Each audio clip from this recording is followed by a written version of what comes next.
From the East Coast to the West Coast, we are everywhere true crime is. We are asking for the public's help. We are searching in the woods. We are doing what it takes here on the Bullhorn Betty channels to find answers to the most alarming cases we have been watching on the news.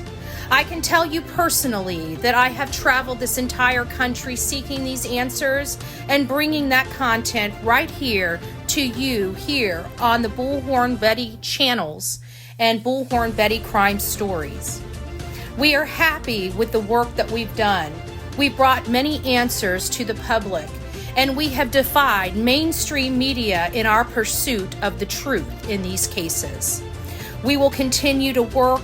We will continue to fight for these victims, and we will continue to tell their stories here on my channels.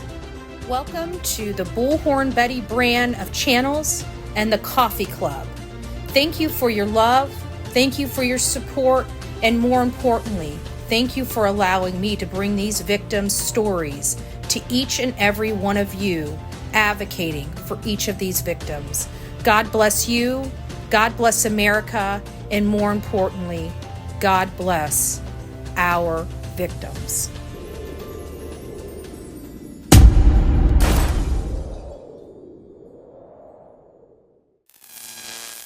Hey guys, Bullhorn Betty here. It's nice to see everybody this wonderful Saturday afternoon, and we have a lot to go over in the Sebastian Rogers case.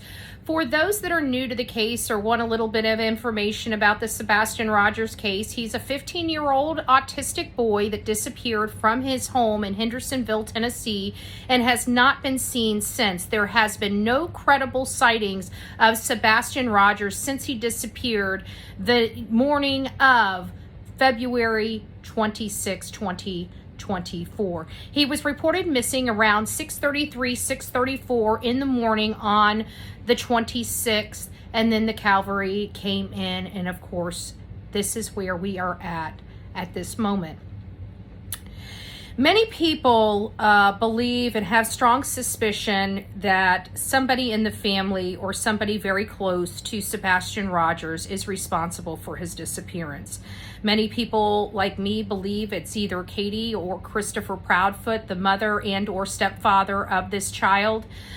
Some believe that it's one or the other. Some believe it's a third party. Some believe that it's Seth.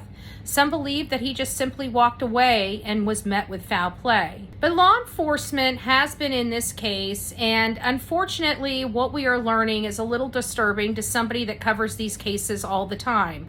For example, we've learned that the house most likely were never processed for fingerprints or anything else, that the home itself most likely to date has not been forensically tested, including his room, which a case like this would have probable cause for his room, if nothing more.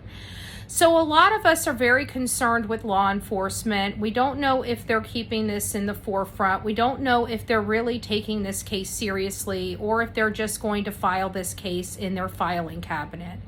We know that there's been a little hostility between Seth Rogers and the law enforcement because he's been an outspoken parent trying to seek justice and find more information about where his son could be. Each passing day for Seth is more and more agonizing as the days go by, so we need to keep that in our forefront. One of the most notable allegations for me related to this case is that this autistic boy walked out the front door. And when we first started hearing it, we figured that the family would have more of a reason as to why they believe he walked out the front door.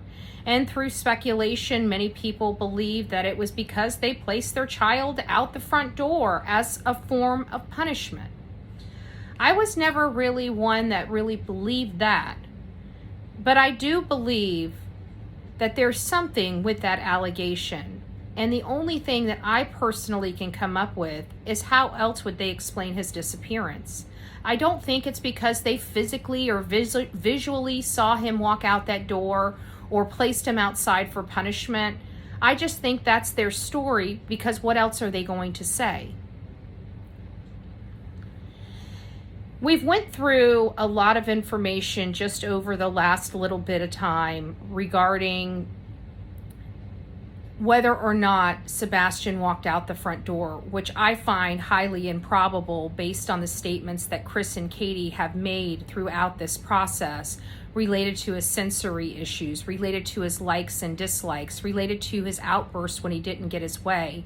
It all leads me to believe it would be very difficult for Sebastian to walk out of the house without putting his shoes on, but more importantly, going out in pitch black with nothing, not even his beloved switch. To me, that doesn't make sense with everything that I'm learning about autism. So if that very first statement doesn't hold water, what other statements have Chris and Katie told us that don't hold water? There's a few. For example, Chris and Katie told us that they all passed a polygraph, fully cooperated, and were cleared. We were told that literally out the gate. And then we found that to be untrue. We found other statements to be inconsistent with one another. If you do not believe me, go back to my earlier video this morning and take a look, because I am personally stating my position is Sebastian never walked out of that house. There's no possibility of him walking out of the house because of his disabilities. So there's been several interviews, and I wanted to read this to everybody because I thought this was pretty important. And this is about the most recent interview, and this was a post that was on Find Sebastian Rogers case discussion group. And it says, Chris says Ellie came to Terry Lynn to look at the pants she found, and it was apparently nothing. Chris says there's a lot of folks pulling back. They said it was mentally taxing. Chris said there's a lot of negativity out there, drama and bashing, and it should all go back to his sole purpose of bringing their son home. Chris says Katie, him, and Seth are living this every single day, and he says it comes to a point where there's no evidence to support foul play. Everyone's been cooperative, so why can't it get to the point where they come out and say the parents are cleared? He said there should be some type of legislation that has LE clear parents after they've been checked out. Chris says if you sit back and look at some of the things he has gotten pissed off at times, he said he shouldn't have been so as aggressive as he was and respects that, but at the same time he's a person just like his wife and Seth, and every day it's a struggle when you wake up, and until people go through something of this magnitude they won't understand. Chris said going into public right now is sketchy at best because people stare at you and don't want to be around you. Chris said they could be in the same pool as Summer Wells. Chris said a first impression is a lasting one, and he knows he might have not made the best one. Chris says he didn't say he wasn't upset about Seth, but hasn't been bashing him. He said they've had conversations, they'll have to air out some indifferences. Chris says Katie probably wouldn't sit down with Seth anytime soon and talk. Chris says Dolly flew a drone over his house and he's glad he wasn't there because he would be irate with him. Chris says that this isn't because, Chris says it is and isn't because, but it isn't stalking when people follow them around and take pictures of the house. He said he doesn't like it, but he's still keeping Sebastian's name in the forefront. Chris says he doesn't want this to become a cold case or another case to come up and everybody stops talking about Sebastian. Chris says if you want to come after him, do it, but leave everyone else. Golly, just a scholar guy he is, man. This makes me want to vomit in my mouth. He's so full of crap. Chris says at the end of the day, Chris and Katie know the truth. Seth knows the truth. Ellie knows the truth. Obviously, Seth and Ellie don't know the truth, because I don't see Seth being highly upset at them thinking they did something. I'll get through this and then I'll have my commentary afterwards. Chris says they've reached out to truck stops like Love's, for example, to put flyers out there and keep them put up and putting them up. Somebody has some misspellings in here. So he can pick up the phone and reach out to truck stops, but he can't get his butt out into woods and look for his so-called son. Got it. talk about just bare minimum effort. Bare minimum effort. Not even willing to get off his ass. But hey, we got him picking up a phone. We got him using some of that arm muscle, right? Besides just on beer and liquor, right? Right? Working them phones, or did he just make one call? And whatever happened? Are they going to be posting the flyers in there? He never finished that sentence, did he? Interesting. I'd like to know a little more about that. Chris thinks car magnets would be awesome. Didn't they have car magnets on their vehicles that they took off and removed to erase Sebastian from their life just a little bit more? Chris said he wants to help everybody to form an event for awareness of missing children in general, not just Sebastian. Yeah, you're right. You do sound like Don Wells. Forget about Sebastian. He's gone, isn't he? He ain't coming back. Might as well group him in with everybody else that ain't coming back, huh? Wow. Wow. And he says this. Disgusting. Maybe put billboards up all over the U.S. for different faces of multiple children, but just not yours, huh? Just not yours. Wow. Wow. He talks about Summer Wells. He must have studied that case pretty well, I'd have to say. He's definitely using the playbook. No doubt about that. When asked how Katie feels, you hear her speak in the background, and Chris says, she said, like shit. The host asks what they can do to help other than keeping the face out there and touching on his stats. Chris said he could add to it. He says everyone should post flyers, put his face on signs and radio stations. He says connecting them with others, getting involved is the biggest thing out there. Katie says wherever you are across the country, she says if you're out and about and you have a flyer, ask businesses to spread them because some chains spread them to other stores. I don't know. Katie's voice broke off and sounded emotional. That's what's in here. The host says when her brother and sister passed away, her husband took over, and when his mom passed away, she took over. And if it's normal for Chris to take over and take care of his wife like any other husband would do, like a gentleman, give me a break. Chris says he tries, but he's not the gentlest person in the china shop.